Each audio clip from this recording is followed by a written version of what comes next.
minutes from the close of trading here in the U.S., live from Bloomberg's world headquarters in New York, I'm Scarlet Fu. I'm Amanda Lang. And I'm Oliver Rinnick. U.S. stocks rising this Monday as companies unleashed a fresh round of deals and earnings. But the question is, what'd you miss? AT&T can add Wall Street to the list of skeptics regarding its $85 billion deal to buy Time Warner. We'll explain why some lawmakers, media rivals, and politicians have come out against the deal. And another deal today, TD Ameritrade agreed to buy Scottrade Financial Services for $4 billion. We'll be hearing from TD Ameritrade CEO Tim Hockey later this hour. Plus, a preview of Apple earnings tomorrow. The company hopes its new iPhone 7 will help to stem a two-quarter decline. We'll break it all down in today's The Numbers Don't Lie.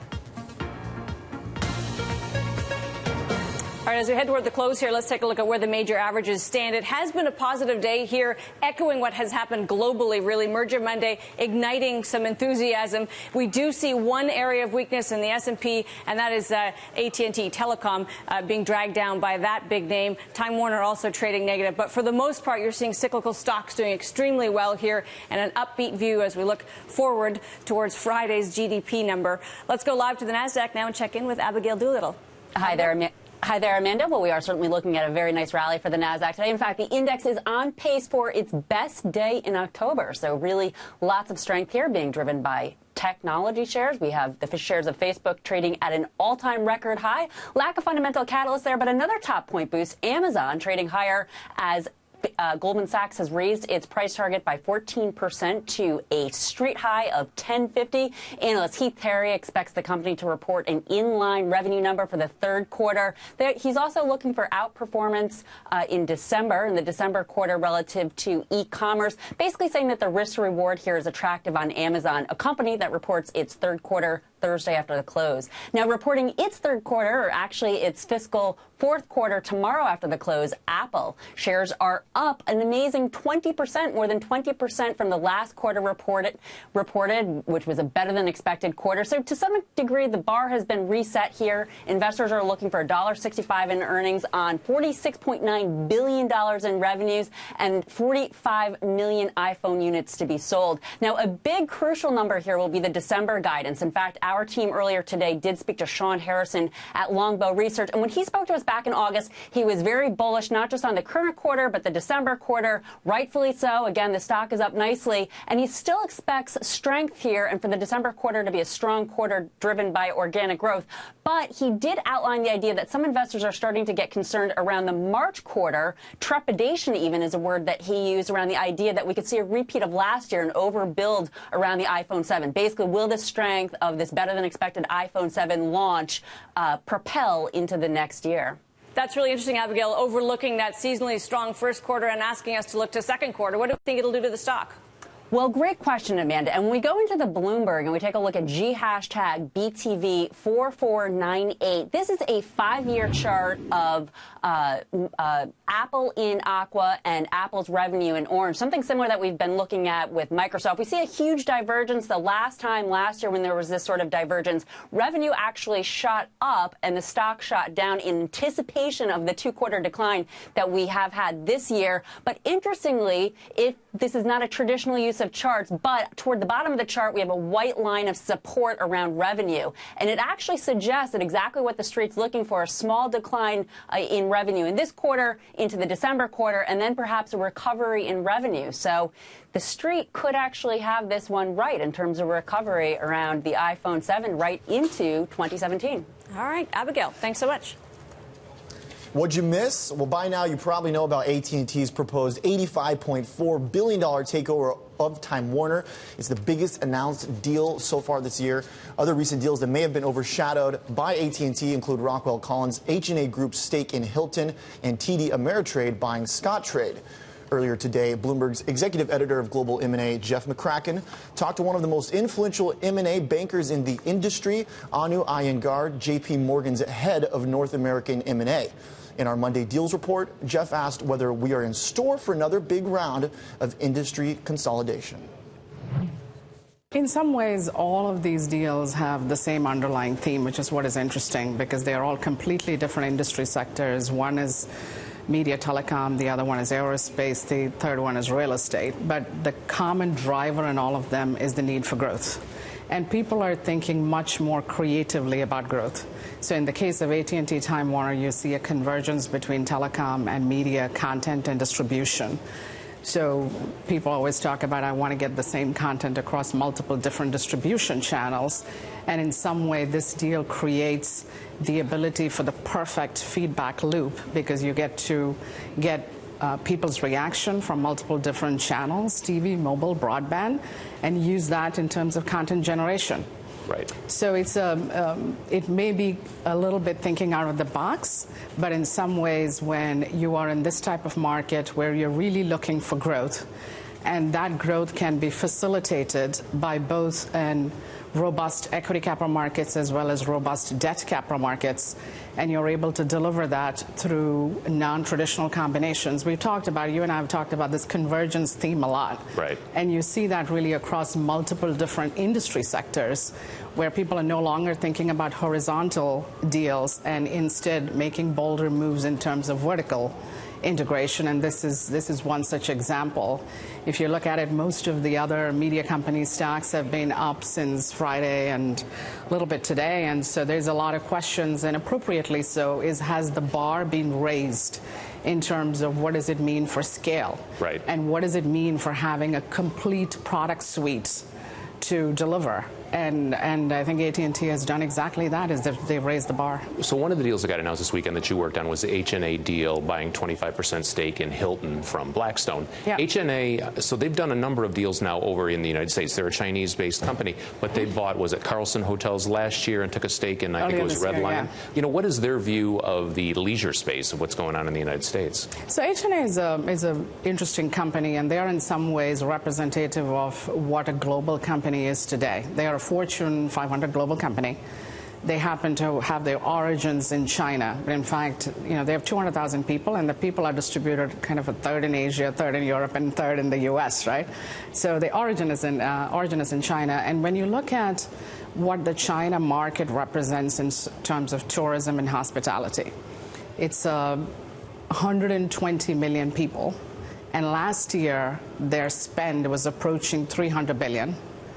And in the past 6 years, the growth has been about a 17% in terms of the number of people representing outbound tourism.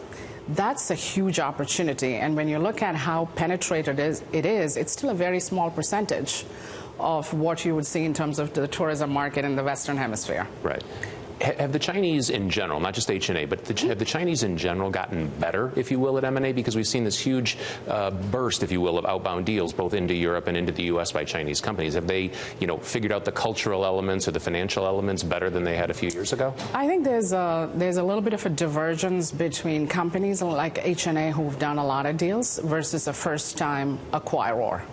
So I think it's a little bit hard to make a broader generalization, but for people who've already done some deals, certainly the comfort, the understanding of U.S. public markets, the understanding of the timeline of what it means to have a U.S. deal, it's certainly better than it was when they first came onto the market, and that's only natural, right? Because as you do more deals, you better understand what the timeline is, what it requires to be, what you're required to hit, and the deadlines that you're required to hit. What's also interesting is you see more number of minority deals happen in terms of Chinese buyer into the U.S. That was Anu Iyengar, J.P. Morgan's head of North American M&A. Did you know that AT&T has more than $120 billion of debt outstanding? That is more than any other non-financial issuer in the U.S. corporate bond market. Up next, we'll put that debt load into context. This is Bloomberg.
I'm Scarlet. What'd you miss? Believe it or not, gold is still up some 20% this year, but it hasn't really recovered from its plunge earlier in the month when it dipped below $1,300 an ounce, and the positioning is getting less supportive. And this is exactly what you're looking at here. The net long positioning in gold futures and options held by hedge funds and other speculators. And Matt, if we go over here to this end of the chart, you can see that you've seen a third straight week of declines there, and it's now a 7-month low according to government data. Now, New York Fed President Bill Dudley says that he sees tighter U.S. monetary policy by the year end. Traders, of course, pricing in increasing odds of a rate increase sometime this year, most likely December, which makes gold less attractive as a store of value. But Amanda, if people do believe that we're seeing signs of inflation, that could prompt a rush into gold. So a lot of divisiveness over where gold is headed. Yeah, a lot of betting, of course, about just when rates will rise and at what pace they'll rise. That'll have an influence on gold. It's also going to have an influence on the availability of credit and the cost of credit. We've been talking about AT&T's mega deal today and the way that it's being funded. Not only is it the largest bridge loan in history, so the best kind of credit they could possibly get, but AT&T is itself already a pretty big player in the market. I want to give you a snapshot of the non-financial corporate bond issuers, and AT&T, as you can see, is now the single largest of the group. Take a look at the other names on the list because there's some interesting comparisons here. Verizon, Anheuser-Busch. This is credit that has been used, bonds that have been used to fuel mergers. So it raises this interesting question of just what's driving the strategy behind these mergers. How much of that is simply the availability of credit, and how much of it is strategy that'll lead to long-term shareholder growth? Oliver? I like this chart because, as we were talking about this morning, a few of those have some stuff in common, which is that they've been very active in the deal space. Maybe the other ones are going to jump on board, too. You guys have great charts. Mine is very simple, but I like it because it's got big implications. This is the number of instances in which corporate CEOs have been talking about the election this earnings season. You can see that not only is it happening a lot right now, but relative to history, it's actually happening quite a bit. Where at this point last year, this is from Bank of America's equity research team, by the way, at this point in the previous election, we had about roughly half of the mentions of the U.S. election during earnings season as we have right now. Take it back to 2008, and very few people were talking about it. So this is going to be really important because we also have this backdrop from some other data Bank of America put out about how CEOs have been very hesitant to talk about their outlooks going into the next quarters and the next year. The annual outlooks are still there, but when you talk about quarterly for the end of the year, people are pretty hesitant to kind of give their assessment because of stuff like this, the election, the Fed, a few other things. Although I wonder, 2008 is a bit of an outlier because all the CEOs were grappling with some bigger issues. Some bigger issues like plunging stock prices and, just the viability of their company. Exactly. The financial sector maybe blowing up. But still an interesting trend. We'll Fascinating. See. Coming up, we were just talking M&A. We're going to be talking about a deal in online brokerage titans. Coming up next, Tim Hockey, the TD Ameritrade president and CEO, will be with us to talk through his big deal today.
I'm Scarlet Fu. It is time for the Bloomberg Business Flash, a look at some of the biggest business stories in the news right now.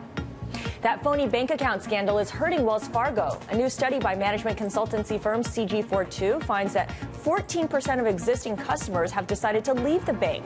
That would result in a $99 billion loss in deposits and $4 billion loss in revenue in the next 12 to 18 months. At least 30% of existing customers claim that they're actively exploring leaving Wells Fargo, putting a total of $212 billion in deposits at risk.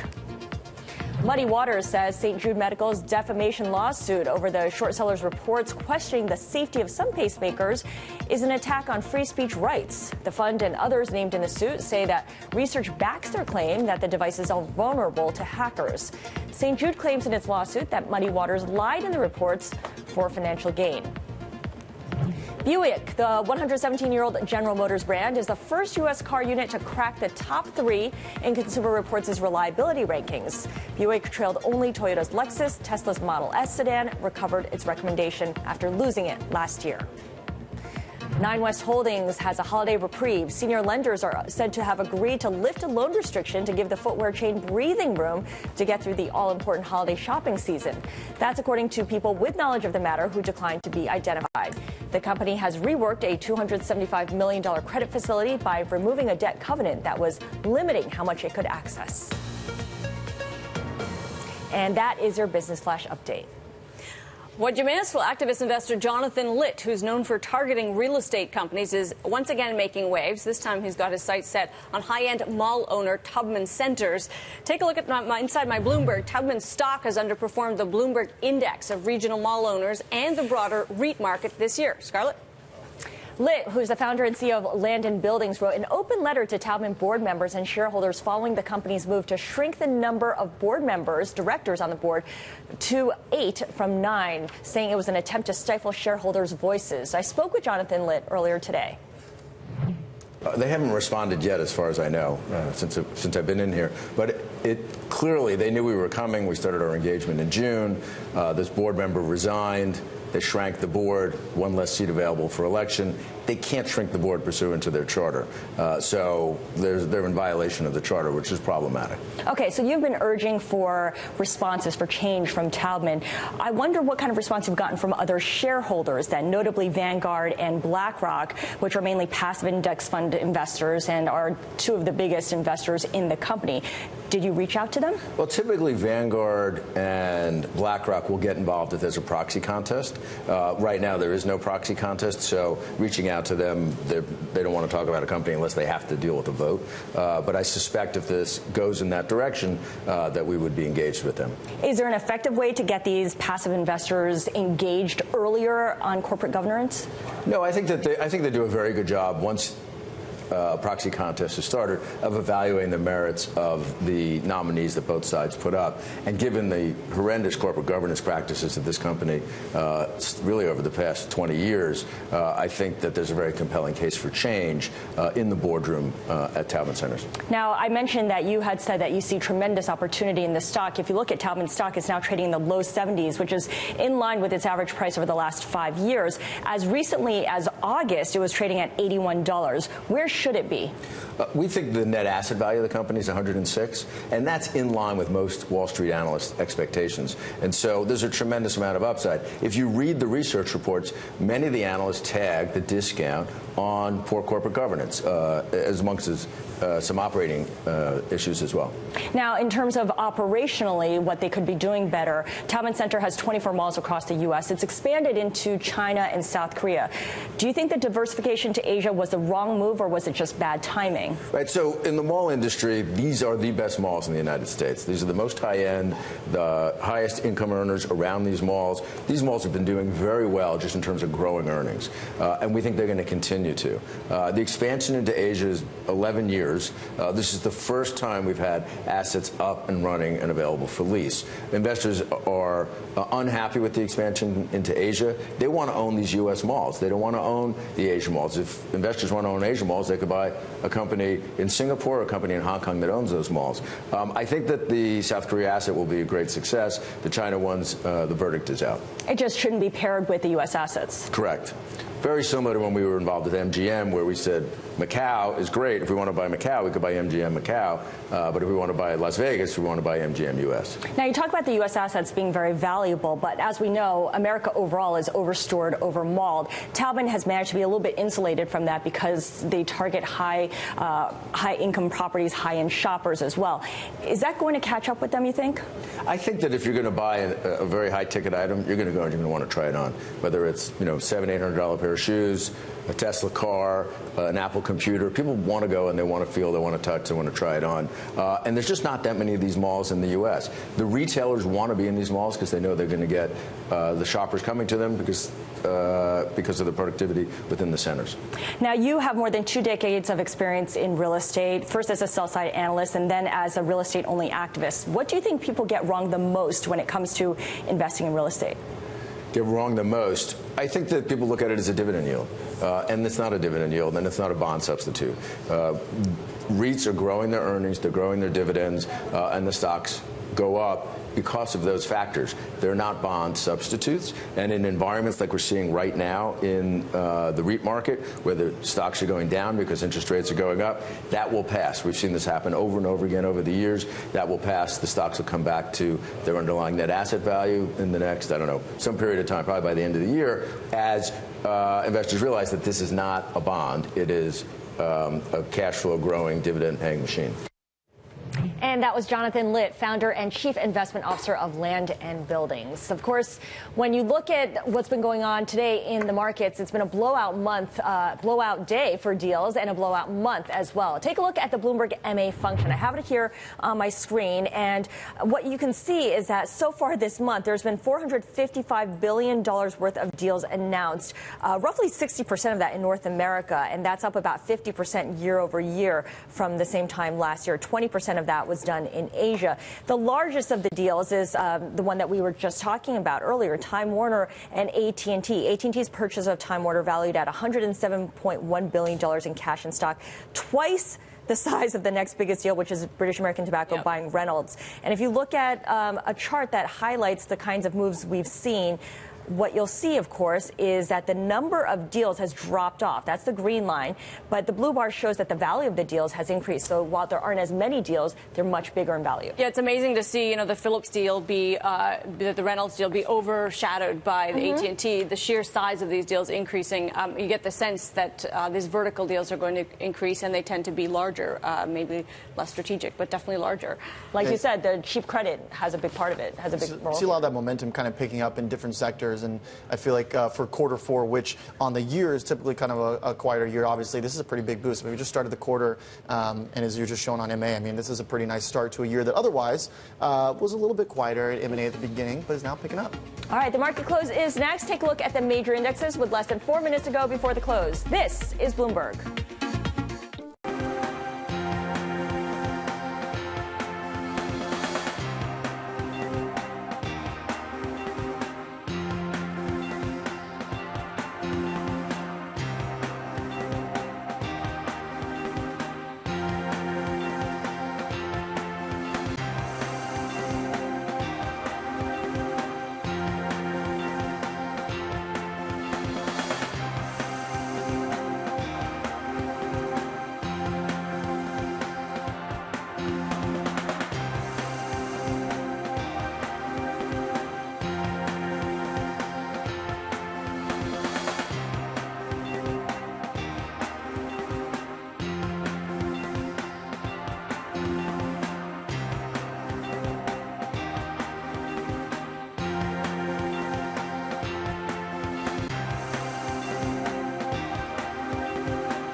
Moments away from the closing bell. What'd you miss? Stocks advancing as a flurry of deals spurring optimism in equity markets. Treasuries dropping as economic data bolsters the case for higher rates this year. I'm Scarlet Fu. I'm Amanda Lang. And I'm Oliver Rennick. And don't forget, we're also going to be live streaming on Twitter, so we welcome those viewers that are live on Twitter. You can watch our closing bell coverage on there every weekday from 4 to 5 p.m. Eastern. We begin with our market minutes. U.S. stocks start the week with gains. The S&P 500, in fact, closing at its best level in 2 weeks. And 8 of 11 major groups in the S&P 500 rising, with tech leading the way. The big laggard here is telecom. All right, I'm going to start off with tech and some sectors because there's a pretty interesting breakdown where the Nasdaq was actually doing pretty well today, led the gains up almost a full %.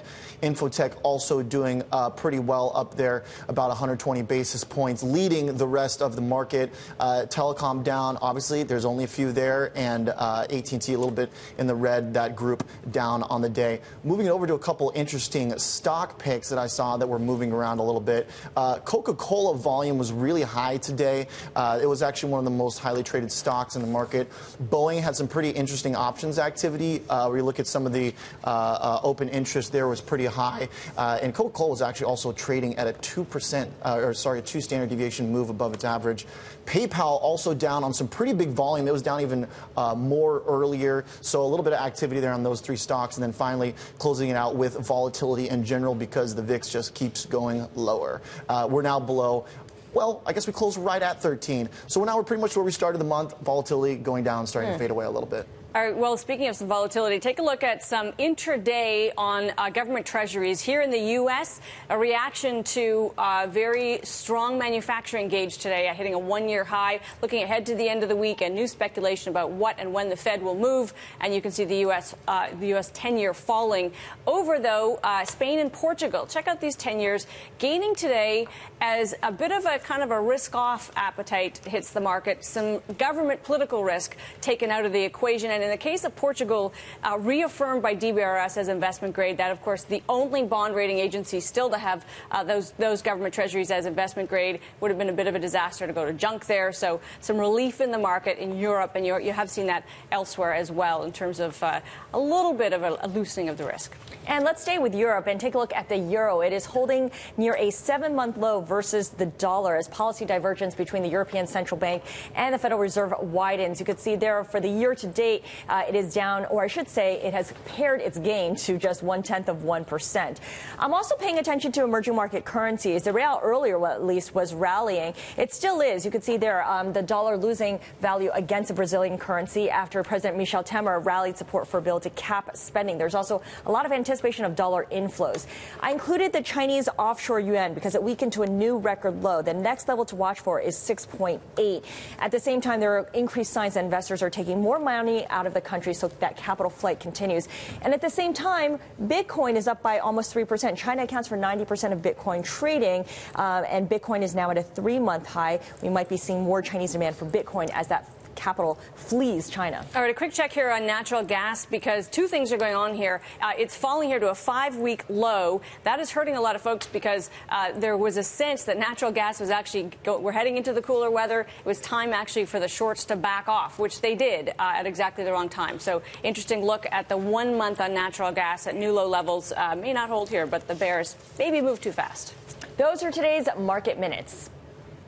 So what'd you miss? TD Ameritrade announced today that it would acquire Scottrade Financial Services, a rival discount brokerage, for $4 billion. That's a move that combines 2 of the largest online brokerages. It's also meant to bolster scale at a time when small investors are moving away from stock trading. TD Ameritrade President and CEO Tim Hockey joins us from the New York Stock Exchange. Great to have you with us. All right, so Tim, I want to start with the rationale for the deal here. There's a real sense that that part of your business is under threat, that whether it's robo-trading, whether it's just the fees part, you will face increasing pressure. Was it that competitive pressure that drove this acquisition? No, actually, what we're finding is that we're able to invest in all elements of our business, whether it be our robo platform that we're just about to launch in literally a few weeks, or whether it be this particular deal with Scottrade, because it gives us an enormous amount of scale that we can then apply to reinvest back in the technology in our business. All right, so a question here, because to Amanda's point, there has been a lot of focus on the financial sector right now, especially among some of the larger banks that have had a lot of trouble figuring out where they're going to make the revenue from, where trading is going to be made up as fees and their profits just shrink there. For you guys, that's a bit of a different story, but ultimately you're in that same kind of pool. Where is money to be made right now in equity trading? How does this deal set you up to survive in that market? Well, obviously we believe in the power of American markets, and we believe that our business model is a great one. The deal with Scottrade actually gives us bigger scale. Think of adding our 7 million client accounts to Scottrade's 3.1 million client accounts. We'll have about $1 trillion in client assets when the deal closes. But more importantly, what TD Ameritrade has that Roger Riney, the founder of Scottrade, recognized was we have a number of platforms that actually are cutting edge that he would like to have, but he didn't have the scale to be able to invest in. So combined, we have lots of opportunities to add value to Scottrade clients. Overall, though, Tim, the brokerage industry is grappling with lower customer activity. Do you believe that this is a structural or a cyclical issue? I think it's cyclical. What we've seen in the last quarter or so is clearly an absence of some volatility, and different views on why that is. Maybe it's waiting for the election, but clearly we expect that is really only cyclical as opposed to structural. Do you have any concerns about regulatory blowback on this? You are two of the biggest players. You're coming together. What kind of sense do you get about whether this will clear? Well, obviously, regulatory approval is pending, and we've expected that to happen sometime in 2017, but we're confident that they'll give us a fair hearing. Tim, with regards to the structural versus cyclical, I'm just wondering, as more and more investors do move into the passive space, clearly they can buy those ETFs through your business, but if they're just going to buy and hold it, is that not sort of a structural impediment to the fee-based income stream? It might be a little bit over time, but we think that's one of the reasons why we're actually adding in other capabilities like our robo platform or our advice-based businesses. This deal actually gives us the client base, and what we find is that the TD Ameritrade clients are similar to the Scottrade clients, but the market penetration, the share of wallet of TD Ameritrade clients is actually about 50% higher than it is on the Scottrade side. So by offering our educational tools and our platforms, we think we'll have a better opportunity to provide more services to Scottrade clients and therefore get more revenue streams. Oliver brings up a good point, which is the rise of passive investing. Another big theme that we're seeing out there is the enormous amounts of cash sitting on the sidelines. And of course, online brokers earn interest on client cash. According to BlackRock's Rob Capito, investors worldwide are holding more than $50 trillion in cash. That is up to 60% of their client holdings. I'm wondering whether you see something similar. Well, clearly, if you look at the two segments of our business, whether it be our retail client or our institutional clients, on average, our retail clients keep somewhere around 20% on hand in cash, and our institutional clients, it's around half that, 10%. Weighted average, about 15%. We've seen cash holdings tip up a little bit in this last quarter as people have gone to the sidelines, as I said, because VIX is down a little. So one of the places that the banks are still doing well, Tim, is on the wealth management side. That's the growth business, that's the high margin end. How much of this kind of strategy is about migrating even those low margin trading customers up into the wealth part of your business? That's clearly an opportunity for us. As we've stated over the last few quarters, we believe that building out the advice continuum is a key strategy for us in order to reduce our reliance on commission revenues in total, and having an additional 3 million client accounts in order to offer the services that we already have, notwithstanding building out a brand new robo that's coming in a few weeks. That'll be a great opportunity for us to continue to build out that side of our business. And you also are acquiring the Scottrade Bank, the platform bank, as part of this transaction. Is that just sort of part of the deal, or is there actually a strategic value as you roll that into your U.S. operations? Well, actually, what's happened is TD Ameritrade, our business, is buying the broker-dealer, and we've partnered up with our major shareholder, TD Bank, to actually buy the bank. So the bank part of Scottrade will be parsed off, and it'll be part of the TD Bank in the U.S. here. Sorry, I guess that actually was, of course, what I was referring to. But in terms of the TD Bank, was that just an opportunistic transaction, or is that a strategically valuable platform for it to add to its banking in the U.S.? Well, you'd have to ask TD, but I think in being a partner with us, they clearly find that their partnership with us and a broker and our partnership with them in terms of the ability to sweep our client cash to the bank without having being a bank ourselves is actually very advantageous. It means that we can keep much less capital, have greater return, and able to generate high cash returns to our shareholders. Tim, final question to you. Do you see further consolidation in your industry? According to one Nomura analyst, TD Ameritrade is still the most likely eventual acquirer for E-Trade, for instance. And he says today's announcement simply postpones an eventual deal. It doesn't derail one. What's your response? Well, our belief is that the industry that had been consolidating for some time actually paused for a while and might actually be picking up again. I'm focused on this deal today. Obviously, we've got lots to do to make sure we have a successful integration and make sure our clients for both TD Ameritrade and Scottrade are well served. Tim, your second final question. When you talk about scaling up and the potential acquisition there, I mean, not to beat the horse here, but ultimately, when you can't pick up and combine any more companies, where do you branch out in terms of asset classes to boost the income that is being lost as fees shrink? Is it derivatives? Is it more focused on those types of products? Well, clearly what we want to be able to do is offer more choice for our clients in their wealth management needs. We're great at trading. We have all the platforms and the technologies and access to the right markets.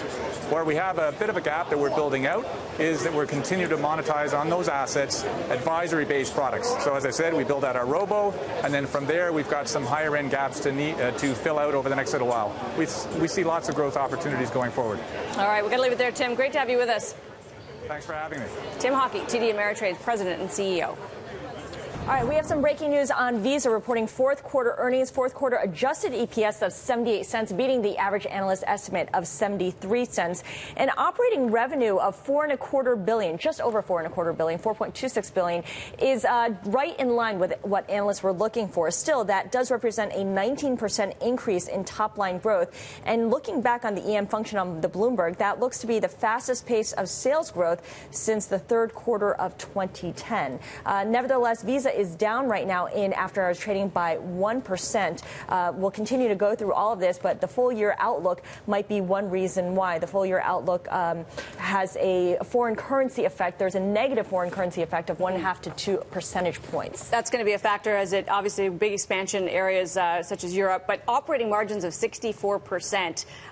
There is some negative FX playing in here, but these are pretty strong numbers. That cross-border volume growth for Visa, 149%. Cross-border volume doesn't quite pack the same punch with the dollar headwind. That's a good point. All right, this is Bloomberg.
I'm Mark Crumpton. Time now for First Word News. Hillary Clinton's accusing Donald Trump of, quote, basically declaring defeat before the start of the battle to retake Mosul from Islamic State.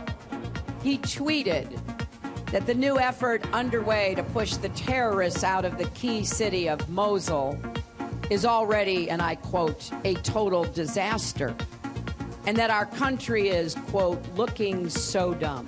He's basically declaring defeat before the battle has even started.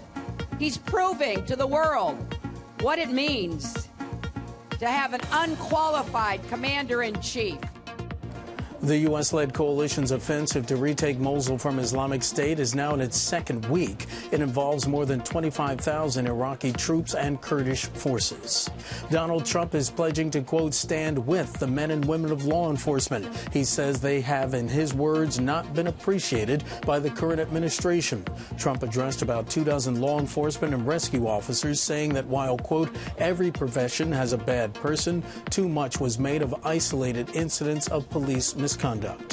British police have arrested a man in connection with a suspected chemical incident that forced the evacuation of an estimated 500 people Friday at London City Airport. The 25-year-old man is charged with suspicion of using a noxious substance to cause serious damage, an offense under Britain's counter-terrorism laws. He was released on bail. After a 3-hour investigation, the terminal was declared safe. Global news 24 hours a day, powered by more than 2,600 journalists and analysts in over 120 countries. I'm Mark Crumpton. This is Bloomberg. Scarlet. Thank you so much, Mark. What you missed, evidence of an increase in consumer prices here in the U.S. means that expectations are firming for the Fed to stay on course for an interest rate increase this year. Our next guest sees a 65% chance of a rate increase in December. Joining us now is Laura Rosner. She is senior U.S. economist at BNP Paribas. Laura used to work in the markets division of the Federal Reserve Bank of New York. And you're slightly more hawkish than market participants, which are looking at a 61% chance of a rate hike in December. Given that Janet Yellen has signaled that she might be willing to let the economy run a little bit hotter, what makes you confident that the Fed will move in December? So I think it's both really just communication, recent communication that has really, focused on a December hike. And then I'd be careful about the run it hot language. That was a strategy discussed at the last FOMC meeting, but it hasn't formally been adopted.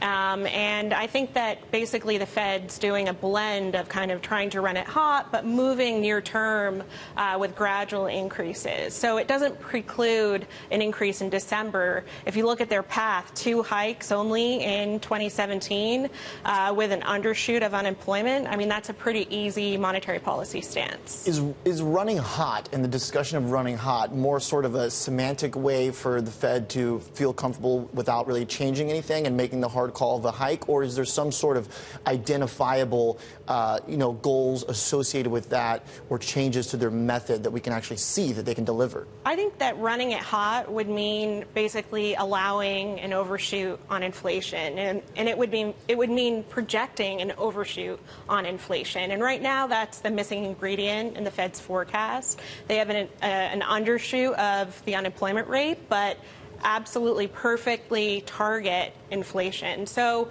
that's not a high-pressure economy. But the question is, are they leaning towards maybe more of an overshoot on an inflation? And where will the discussions be going next year? That's really what I think will be key. So what are you most closely watching, and what do you think the Fed is most closely watching? The labor market, of course, is, as you say, it's been signaling in a certain direction for a long time. That's not super helpful. What do we look at to say, okay, this is the traction that we were waiting for to get back to normal? Sure. I think there are 2 things I'm going to be looking at really closely, especially early in 2017. So first is what happens with inflation expectations now that energy prices are starting to move up.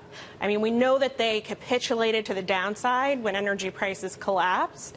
Are we going to see the same dynamic on the way up? And if not, what does that imply for inflation? The second question I'm going to be looking at is really just what happens with core inflation. Core CPI is 2.2%. Core PCE is a little bit below at 1.7. Are we going to start to see those move higher and rise faster? Or are we going to see them kind of stuck at current levels and maybe even move lower? A lot of this depends on how strong you think the Phillips curve is and also how much supply there is in the labor market.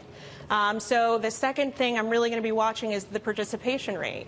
Do we see evidence that labor supply is actually expanding to accommodate demand? And you noted that an improved assessment of that supply side of the labor market seemed to have motivated the Fed to postpone a rate hike last time around. Talk us through that a little bit here, because we've got a chart from your note that indicates the labor force participation rate between women of prime age versus men of prime age. Sure. So that's one detail of what has been happening at the aggregate level, which is that the participation rate has actually increased by 50 basis points over the last 12 months. And that's after a pretty steady decline over the last prior, 2 to 3 years. So what's happening? We're seeing some segments of the population, their participation rise. That's expanding the labor supply. And it means that even though we're seeing pretty steady, solid hiring, our supply is now larger and it can accommodate that demand. And that's a good thing for the economy. It doesn't necessarily mean we're going to see inflationary pressures. And that's what Yellen has been focusing on. So if that dynamic continues, I think there is more reason for the Fed to potentially be easy, because it doesn't necessarily mean high pressure or an inflationary economy. When we look at the sort of financial conditions in the U.S. and some of the sort of global macro impacts that, in some sense, when you look at what happens with currencies and you look at what happens with the ability to access capital markets, it creates an environment that feels like a post-interest rate hike environment. Do you think some of those headwinds have been enough to be sort of a surrogate hike in some sense in terms of the real practical impact? It's a great question, because we've certainly seen that before, the effects of the Fed's hikes before the Fed has actually hiked. This time we're starting to see a little bit of tightening, mainly the dollar. But if you look at real interest rates, they're lower since the last Fed meeting. If you look at stocks, they're higher. And credit spreads, high-yield credit spreads are more narrow. So in general, I don't think we're really seeing the effects of a full hike being priced in. And that might reflect just expectations for a very moderate path following this hike. If you only expect 2 hikes or less, then that could be a pretty good environment for risk assets. All right, that's what they mean, I guess, by the dovish hawk, right? Or hawkish. Dovish hike. Any combination that fits your strategy and your goals. Anything works. All right, Laura Rosner, BNP Paribas, senior U.S. economist. Thank you so much. Thank you. Coming up, the offshore yuan falls to a record low as Chinese policymakers signal they're willing to allow greater currency flexibility. But is that really reassuring investors in China? We'll show you a snapshot of that sentiment after this. This is Bloomberg.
So what'd you miss? Increased pressure on the Chinese yuan on signs that investors are taking more money out of the country. Let's take a deep dive into the Bloomberg. A reminder that you can find all these charts using the function at the bottom of the screen. So we know the offshore yuan is at a record low. We're looking here at the onshore yuan traded in Shanghai. I inverted it so that when the line goes down, the yuan is losing value, and it is certainly going down, down, down these last couple of weeks. What's interesting, of course, you contrast that with the white bars, which is the estimated China capital outflows, is that the yuan sell-off this time around is not inspiring panic like it did at the start of 2016. Seems like global equities are handling it fine, which goes back to what Joe Weisenthal always says, which is it's the speed, the rate of change, not the magnitude of the move that makes people really, really nervous. Still, that definitely, I mean, that's a chart that tells a pretty clear story, right, in terms of the direction, and maybe that if it continues in that direction, that does have pretty serious implications for confidence. Yeah, not enough can be said about this, I think. It very well may be that it's a case of signaling that frightens economies, and when there's a lack of signaling, but in this case, you're still devaluing the currency for the same reasons. They need to boost their economy somehow. They just need a controlled, measured approach.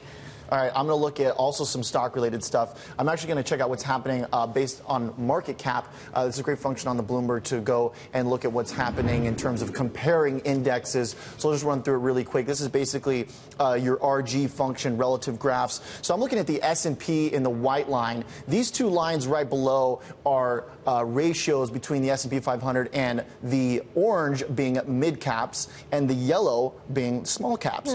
What you're seeing recently is a fairly novel outperformance by the small cap space. You can see the little change in direction here. Recently, those small caps have been doing better. However, if you just go and change and you look to see what happens if you reinvest the dividends, the S&P catches up a little bit. So you look at the return now, and it's a little bit narrower of a gap. All right, I want to just take a look here at foreign banks' securities ventures in China, seen as a huge opportunity, joint ventures that have been created over time. Just take a look at this is the market share and the change in market share of foreign bank activity in the financial markets inside China. And you can see no traction at all. And in fact, 2016 is tracking to be significantly below 2013. So we've already seen, for instance, JP Morgan has announced that it's pulling out of its JV, possibly to try to negotiate better terms in a new one. But the real point here is this great opportunity that we're seeing has not so far materialized for foreign financials. You've got to be really patient when you're talking about doing investing in the financial sector of China.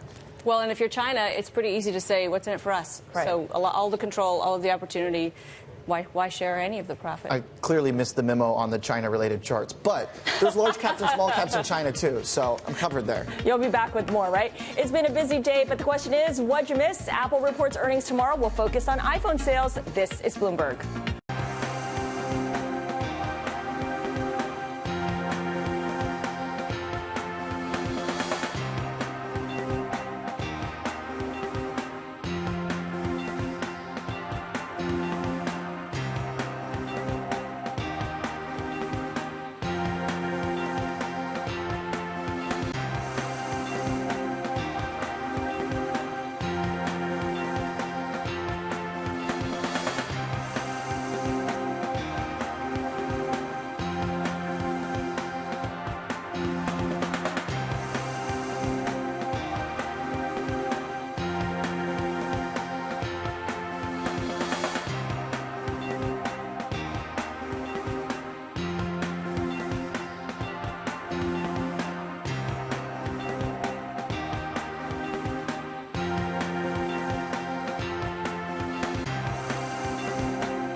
I'm Mark Crumpton. Let's get to First Word News. Massachusetts Senator Elizabeth Warren warns Donald Trump that nasty women will come out in droves to help send Hillary Clinton to the White House.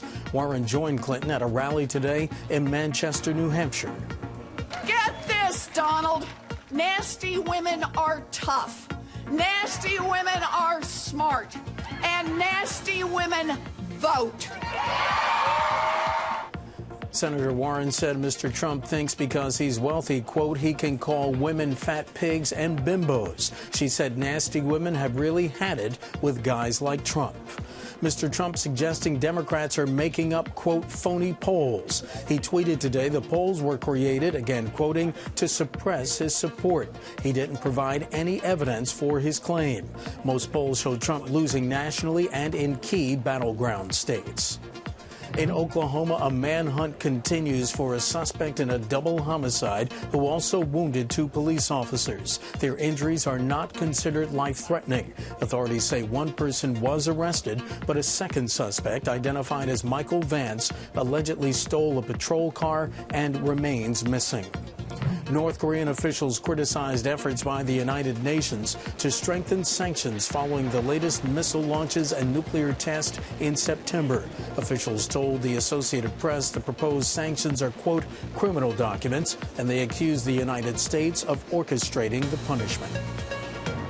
Global news 24 hours a day, powered by more than 2,600 journalists and analysts in over 120 countries. I'm Mark Crumpton. This is Bloomberg. Scarlet, back to you. Thanks so much, Mark. Let's get a recap of today's market action. We did see gains in U.S. stocks, thanks in part to some big M&A deals announced, and that is why technology shares were the big winners, while telecoms were the big losers. The Dow adding 77 points, the S&P 500 gaining 0.5%. And, of course, after the market closed, Visa announced results. Earnings per share, adjusted earnings per share, I should say, was better than expected. But we did see revenue coming in exactly where analysts had anticipated. And in terms of the outlook, some people are saying that missed analyst estimate. So you're looking at Visa shares down by 1.2% in after-hours trading. What you missed following the Brexit vote, UK assets are taking on emerging market-like characteristics. The pound gilt and inflation break-evens are all suffering simultaneously. Here to talk about the interaction of populism and the markets is Karthik Sankarat of Eurasia Group. Great to have you with us. Great to be here. So when we're talking about there are so many non-fundamental, I guess is one way to put it, influences on the markets these days, Brexit being front and center as the example, how do we therefore make forecasts or try to understand directions when it is it's human and emotional and political as much as anything else? Well, I think part of this is diagnostic, just looking at the way the different things interact with each other. What was very interesting to me is that in Canada earlier this year, when Justin Trudeau announced fiscal expansion, the Canadian dollar rallied. Here you had Theresa May at the Conservative Party conference saying that you're going to have more fiscal expansion, rates should do less. And instead, you had a sell-off not just in pounds, but also in break-evens and in gilts. And I think that's a reflection of something else the market's factoring in, which is a shift in other policies in the UK that potentially make it less business-friendly, more import substitution, more hostility to immigration. And that kind of stuff worries markets. And it's an EM-like worry because it's a worry about stagflation, which I think is a replacement for the traditional worry about deflation we've had in developed markets. We've gone from deflation to now stagflation. Well, in some places. It depends on what kind of policy measures a particular government or a particular political party kind of proposes. And I think what happened is you've had a long spell of worries about deflation really since 2008. And because of that, markets have tolerated both fiscal expansion and monetary expansion. But if you start getting a set of policy measures that upset the structural side of the economy, its vitality, then I think you get these worries about stagflation, more 70s styles worries. So here's on that train of thought. If the sort of blip against globalization and the sort of populism that has arisen over the past couple of years is more than just a blip and is sort of a turning point, how do we have to start to rethink some of the assumptions about how financial markets work and how assets move across borders if this is the beginning of something that is going to stick around for a while? Well, I think there are two separate aspects to this. One is in terms of goods in particular, right? I mean, if you have this protectionist backlash, then what this does is it limits the ability to import disinflation from the rest of the world. There's this argument that we've seen a secular disinflationary trend. That's partly because of what Paul Volcker started in 1980, but also because of this massive expansion of supply from China and the countries behind the wall. If you limit the ability of countries that have scarce resources to take advantage of resources from the rest of the world, because of that political backlash, you're going to get more inflationary pressure. And I think that's something that's kind of hanging in the balance. We'll see if these protectionist forces take on more power or not. If there's a theme, though, to what's happened, and that's whether it's Brexit or even some of the events in the U.S. political race, certainly the CETA deal, the Canadian-European free trade deal falling apart, it's that it's kind of an unforeseen and a kind of a small, unpredictable place. Brexit, you would have said, it's completely irrational, it goes against everybody's best interest, happened anyway. How do you advise people to operate in an environment where the unforeseen and unpredictable seems to be ruling the day? Well, I mean, you just have to be prepared for the likelihood that something that people may not necessarily appreciate the economics of the situation, that votes may be skewed by political factors. You also have to take into account, I think, going forward, that public policy will be taking into account those sensitivities in and of itself. So even if you get past these political threats, then future political policies will have to be more sensitive to those concerns, which in turn affects structural ability of the economy. How committed are populist politicians to their stated mandate? I mean, if the popular opinion turns and, for instance, no one wants fiscal spending and they want to go back into austerity, do the politicians then move with that? How nimble are they? Or are they committed to a path? Well, I mean, I think in the example of I think in the case of Brexit, I mean, you've had a series of kind of twists, right? Boris Johnson declaring at the last minute he was for exit. Theresa May, who claimed she was a Remainer, actually deciding to go for hard Brexit. So I think, or what seems like it will be hard Brexit, I think so. There is a lot of sensitivity to what the public wants, and the public can also change its mind when the consequences are even more dire. And that's the example of the Syriza government in Greece, where they campaigned and they actually fought and won a referendum about not giving in to the diktat of the Troika, and then they did, because it was clear that the alternative would be even worse. Kartik, specifically, I want to ask you about China, because we just had some charts up and we were talking about China. I find it fascinating that there has been this continued devaluation of their currency. Markets seem to be shrugging it off.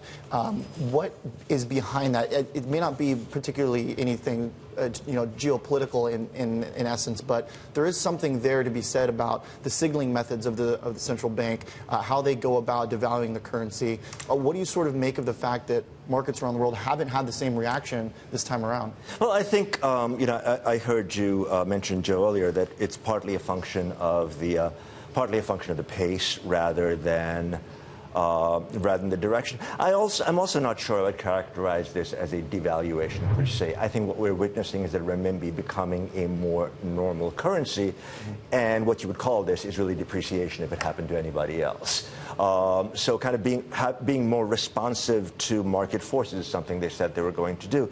In this context, I do think it's important to think about a larger macro idea, which is whether a weaker renminbi tightens financial conditions for China or if it eases them.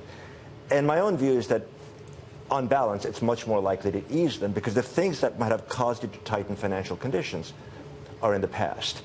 The large drawdown in reserves was to a large extent associated with a reduction of the net short position of Chinese corporations and banks.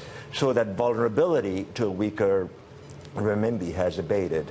You've also had a very large increase in outbound FDI, and people are freaking out about it, in fact. So, not a lot of time, but given all of the uncertainty in the world and all of the moving parts, including weak currencies everywhere, does it mean that the Fed has less control over the curve? In other words, will this remain a safe haven despite kind of temporary blips we see today, because everything in the world is so topsy-turvy? Well, I mean, unless we get this kind of major protectionist turn, which could change things over the medium term.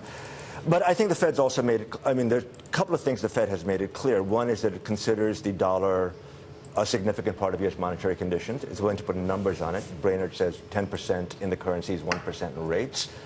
And also that it views the dollar as affecting the rest of the world, not just through the trade channel, but through the financial channel. So a stronger dollar is seen as tightening financial conditions outside, which blows back into the U.S.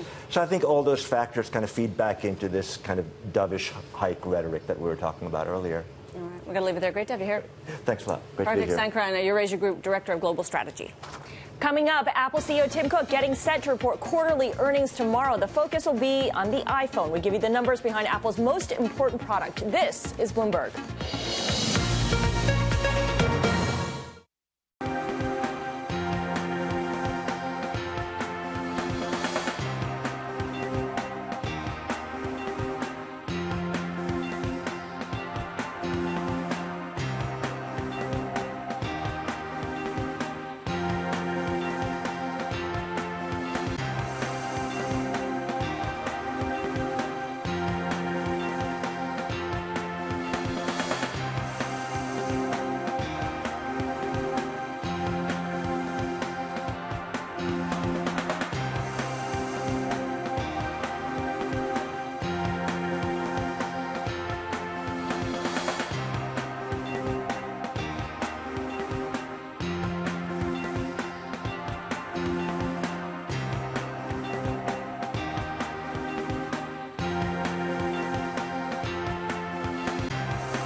I'm Scarlet Fu. What you missed? Apple is set to release earnings after the U.S. closing bell on Tuesday. And in the quarter, the company debuted the iPhone 7, hoping new features will reverse trends for its most important product. We dig into Apple in today's The Numbers Don't Lie. So here's the concern with the iPhone. The orange bars show you revenue growth, and the blue bars are growth in shipments. And the previous quarter, iPhone shipments dropped 15%, and iPhone revenue dropped 23% from a year ago. And one of the drivers pushing the decline in revenue is a lower average selling price, ASP, linked in part to the launch of the mid-range iPhone SE. Now, as you can see, the iPhone's average selling price was sub $600 in the third quarter of 2016.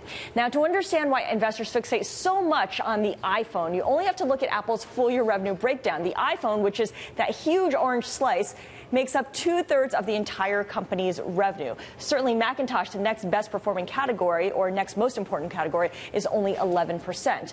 As iPhone growth slows, Apple has launched new products as well as new services, which have the potential to generate sales over the long term. One of them is the Apple Watch. The product just got a redesign. It propelled Apple into the market lead in smartwatches, even with a drop-off in the fiscal second quarter. You can see there a pretty steep drop-off, but nevertheless, huge miles away ahead of the competitors. Now, fledgling service here for Apple is Apple Pay. It turned 2 years old this month. It faces stiff competition, with the industry expected to reach $210 billion in U.S. mobile in-store transactions by 2019. A big issue for Apple this year was taxes. There was a record crackdown in August when the European Commission ordered that the company pay as much as $14.5 billion. The EC said that Ireland illegally slashed Apple's tax bill. Any change in tax rates in the future is likely to affect earnings, but the ruling is not going to leave Apple short of money. Far from it. Apple has in excess of $200 billion in cash on its balance sheet, most of it, however, overseas. That allows Apple CEO Tim Cook to focus on growing those iPhone sales and diversifying its business. We'll be all over Apple's results when they cross after Tuesday's U.S. closing bell. Oliver? All right, awesome stuff, Scarlett. Thanks for that rundown. Still have lots of questions about Apple, though, so let's go to Bloomberg's Alex Webb. He's in San Francisco. Alex, how significant is this set of earnings we're going to be looking at? I mean, one way in which it's a lot more significant than others is usually when they release a new iPhone, Apple publishes the first weekend sales numbers. And for the first time in a long time, they haven't done that this time around. So this is really going to be the first opportunity that investors get to have a really substantive insight into how popular the iPhone 7 truly is. On that level, it is quite significant. On the other level, of course, the expectations for the iPhone 7 are not colossal. The assumption is from a lot of people it's more of a bridge product ahead of the more substantial upgrade next year. And, of course, later this week, we do expect to hear more about the overhaul of those other products. How important is that going to be in terms of delivering something solid that investors can actually get a grip on to understand what it'll mean for revenue and profit? I mean, as you pointed out, the Mac, which is what the product launch is going to be later this week, is not, is not by no means the lion's share of their revenue. It's about 11%. In fact, this year it's been overtaken by other parts of the business as faster growing. The services business is a lot faster growing than Macs right now. It could give them a little bit of a fillip, a little bit of a bump heading into next year, particularly in high-end, enterprise and artsy customers. But really, the argument could be made that the Mac is really a rounding error for the iPhone sales. All right. Well, the iPhone 7, as we mentioned, kind of incremental changes, not really the big one that people were looking at. But in the same quarter, Samsung had a lot of problems with its Galaxy Note 7. Is it possible that we're going to see actually a much better quarter for Apple when it comes to iPhone 7 than what we've been led to believe? Well, I think at this stage it's going to be too early to see any carry-on over to Apple's numbers for the quarter just gone. Apple will, however, give a forecast for their first fiscal quarter, so the fourth calendar quarter, 3 months through Christmas. They will give some expectations for that, and people will be listening very carefully, I think, to hear any mention of the big Korean competitor. Fundamentally, if you think about it, the iPhone 7 was released mid-September, so it really only had 2 weeks of sales before the window shut on that quarter. Alex, this may not be directly addressed in the earnings, maybe the conference call tomorrow, but at the onset of the iPhone 7, I was pretty shocked that there was no microphone jack.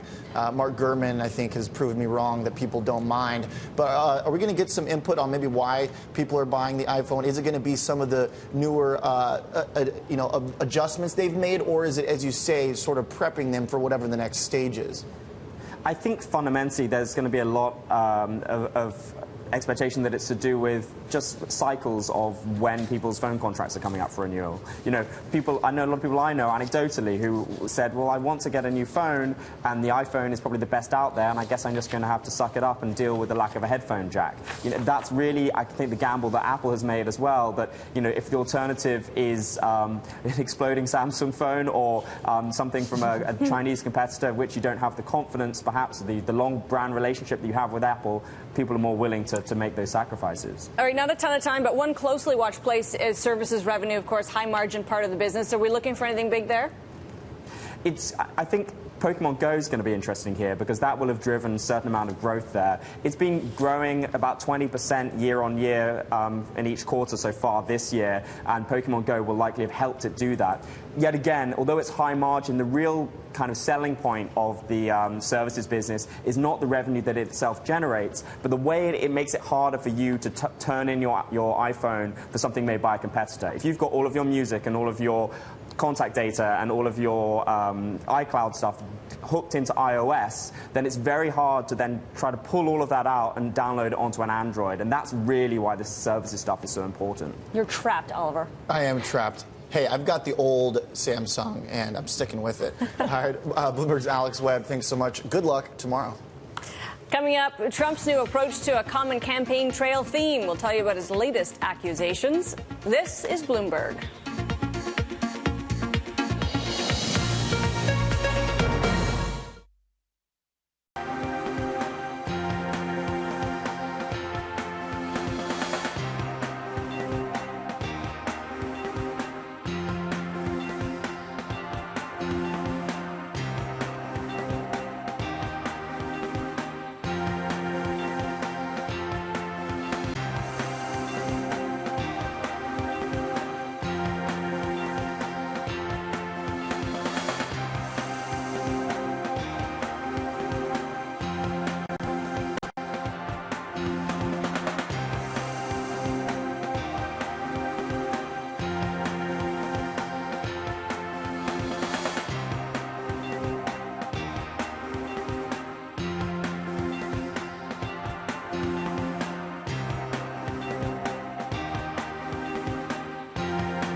What'd you miss? Donald Trump accused Democrats this morning of manufacturing fake polls that show him trailing in the presidential election. Using Twitter, the Republican presidential nominee said, quote, I'm going to try and read this, major story that the Dems are making up phony polls in order to suppress the Trump. We are going to win. In a new ABC poll out today, Clinton is leading Trump by 12 points, and other widely accepted polls have shown Trump trailing badly in recent days. Here to talk about the latest headlines is Alex Wayne of Bloomberg News, who's with us from Washington, D.C. All right, Alex, where to begin? When he's talking about phony polls here, what exactly is he trying to accomplish here? Is he trying to keep people that are thinking about leaving his camp, who are going to vote for him, or saying, oh, this is a lost cause? What's his sort of mindset behind this? I love this campaign so much. President Obama and his opponent Hillary Clinton have both pointed out that when you're losing a game, what do? You claim the game is rigged against you. You accuse your opponents of cheating. So it looks like that's what's going on here. He presented no evidence whatsoever that any of the polls are being manipulated, that they're quote dark or quote phony or any of that. The polls are run by media organizations anyway, not the Democratic Party. I don't know of any major reputable poll that's connected to the Democratic Party. So to claim that the party is somehow rigging them without evidence is pretty outlandish. It would be amusing, I suppose, if it weren't also a bit frightening, because not just this, but in other ways, the undermining of the legitimacy of the process and the strength of feeling by his supporters could add up to some pretty negative stuff. How do the Democrats manage through that so that they don't face an insurgency on November 9th? Yeah, there's been some reporting that Hillary Clinton's campaign is kind of gaming out what to do if Trump refuses to concede after he loses the election. Trump said the other day that he will respect the result of the election as long as everything looks kosher. He joked at first that as long as he wins, he'll respect it, but I think it was pretty clear he was joking about that. I think some of this is actually overstated. I don't think there's going to be riots in the streets or a march on Washington if Trump loses the election. I think most Americans will accept the results despite him encouraging them not to. Right. Very quickly here, Alex, Obama is campaigning for Clinton. He's her surrogate. And not just for Clinton, but also down-ballot Democrats. Has the down-ballot Democrats become kind of referendum? All the Senate spots and everything and the congressman polls, has that become a referendum on Trump as opposed to on the actual politician running for office? It's a referendum on how long Trump's coattails are, I guess, his negative coattails. When he loses this election, the real question is whether the loss is confined to him or whether it's spread broadly to members of his party. And that's what Democrats are counting on in these down-ballot races. All right, Alex, we will surely be talking with you again soon. That's Alex Wayne with Bloomberg News in Washington. Coming up, what you need to know to gear up for tomorrow's trading day. This is Bloomberg.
What'd you miss? U.S. stocks rose. There was a lot of deal making in the news today. And of course, we saw the technology shares leading the way. But the telecoms were the big laggards here in today's trading. But it does get us started on a week in which we kick off with gains, especially with a lot of big earnings reports this week. Yeah, much needed when it's kind of been a fairly flat market the past couple weeks. Down a little bit off the highs, but some green on the screen. Probably good as we get ready for the election, Fed, and all that stuff. Of course, today's big merger has yet to pass regulatory approval. There are a number of big mergers already on the books that are still approval pending. So we'll put a bit of a pin in it for now. All right, so let's look ahead to tomorrow. Don't miss this. There's a lot of data, including consumer confidence and Richmond Fed manufacturing. That is out at 10 a.m. Wondering whether consumer confidence picks up in the light of some decent data. We're also watching Mario Draghi, the ECB president, is giving a speech. It'll be 11:30 a.m. Eastern, and we'll tell you what he says, if anything, about the direction of monetary policy in the Eurozone. There's going to be a lot of eyes and ears on that. Everybody was talking about Mario Draghi last week, so that'll be good. I'm also looking at lots of earnings tomorrow from the stocks guy, but the highlight, of course, is going to be, as we were just talking about, Apple after the U.S. closing bell. You've also got DuPont, Chrysler, P&G, and GM. A lot of stuff there on the lineup. Oliver's still outraged by the lack of headphone jacks in the iPhone 7. All right, that does it for What You Missed. Thanks so much for watching. We'll see you back here tomorrow. Have a great evening. This is Bloomberg.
I'm Margaret Talev, here with my good buddy, Sasha Eisenberg. Mark and John are on the trail in Ohio today with Vice President Joe Biden. We're going to check in on them in a minute. But first, a new CNN poll has Hillary Clinton leading Donald Trump by 4 points among likely voters. That's just 49 to 44%, a much narrower margin than in other recent polls. And with just 15 days left before the election and early voting kicking off in Florida, Texas, and other states, Hillary Clinton and Donald Trump are shifting into the final phase of their campaigns. Trump began his closing arguments this weekend with a big speech in Gettysburg, Pennsylvania. And it was a speech his campaign had billed as a contract with America-style opus about what he'll do in his first 100 days as president. Instead, Trump made headlines by threatening to sue the women accusing him of sexual assault. This afternoon at his rally in St. Augustine, Trump continued to cover a lot of ground. That's Honest Ape, Investors Business Daily. Early voting in Florida, it's not bad. A rigged system. Those pundits that dislike me and dislike you and dislike everybody. Stupidity. Some with a hammer. This just came out. She bleaches them and deletes them. You don't read about that in the New York Times. John Podesta, the element of surprise. I went to an Ivy League school with the forgotten people. This is bigger than Brexit. I love America. Quote, craziest thing in the world. Double down. Drain the swamp. NAFTA. Clean coal. Firefighters. President Obama. Sanctuary cities. The next great Trojan horse. Tippy-top shape. Ivanka Trump. Don't even think about it. An airplane graveyard. Think about it. Thank you, sir. I don't know who that guy is, but he looks a hell of a lot like Honest Abe. Sasha? Well, I mean, I feel like we've seen this before. Donald Trump comes out, has a sort of supposedly disciplined way of changing the conversation, and then gets distracted. What do you make out of this? What is he trying to do, and what does it mean? How will it affect his results over the course of the next couple of weeks, and what does it do for the Republican Party? I mean, we've seen now twice over the last week. First, when they put Melania Trump out to give an interview, about whether or not she'd accepted an apology from her husband weeks earlier. And now, this weekend, with him bringing up the question of suing his accusers of sexual assault, he keeps on going back to scandals that he might have otherwise put to bed. And I think it's his way of kind of dominating the conversation on his terms. The fact is, a lot of his policy proposals aren't about him, but these controversies are, and I think is where he's most comfortable. Is there any case to be made that this is good for him in any way? It seems like it's probably alienating a lot of women. It does take us off topic from talking about his taxes. Is there like rhyme or reason to this, or do you think he just can't help himself? No, I mean, look, I think we saw that he has yet to devote the sustained energy to telling a story about WikiLeaks that he has to relitigating these various accusations about what he has said and done around women. I don't see how it advances any interest of his. Yeah.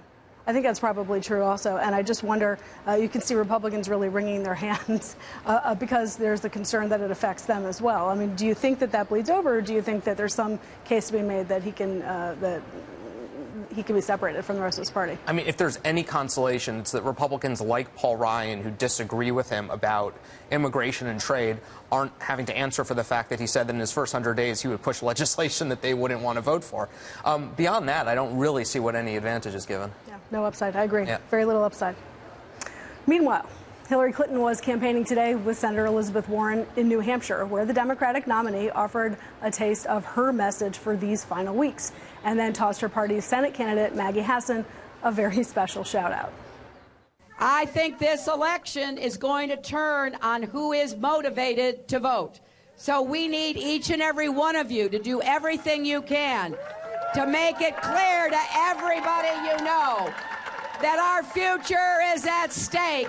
If you want to be part of a positive, optimistic, confident, unifying future, please come out and vote on November 8th. What I love about Maggie is that she's independent.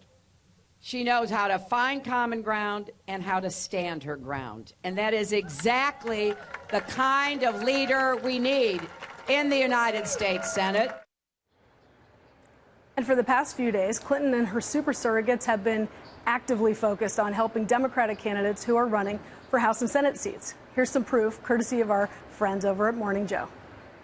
I want to thank Governor Ted Strickland, our candidate for the United States Senate. Elect Roy Cooper, your next governor. Send Katie McGinty on behalf of Pennsylvania to the United States Senate. She's running against someone who refuses to stand up to Donald Trump. Pat Toomey heard Donald Trump insult a grieving Gold Star family who lost their son in Iraq. He heard Donald Trump insult African Americans, POWs. He heard him engage in saying terrible things about women. How much does he have to hear or to see? Sasha, the President Obama, meanwhile, is expected to endorse, like 150 candidates across 20 states, all these state legislative candidates, much sort of deeper down the ticket than he has in the past. Is there any downside to this sort of Clinton-Obama dual strategy of putting all this investment in the down ticket and even some kind of non-key states at this point? I mean, it's very unlike Obama, who has resisted any effort to be a kind of figurehead for his party. I think this is in the Clinton DNA. They believe in building local parties and supporting local candidates. I think the challenge for her, the risk, is that she spent a lot of time trying to give Republicans and right-leaning independents cover. I mean, we saw the ads where she had former Bush administration officials on stage at her convention. She had Republicans, a lot of military officials. This is kind of taking that sheen off. She's basically saying, I'm a Democrat in good standing, and the risk is you tell those Republicans who seem to have been coming along to her, the sort of college-educated Republicans, that she might not be one of them.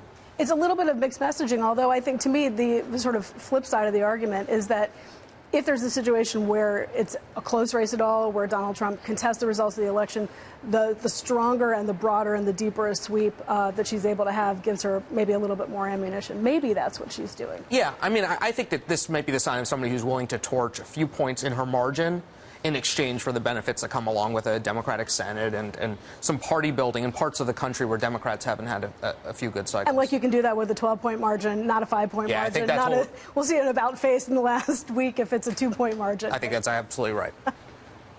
As we mentioned, Hillary Clinton shared a stage today with the progressive icon Elizabeth Warren, and things got nasty. Get this, Donald. Nasty women are tough. Nasty women are smart. And nasty women vote.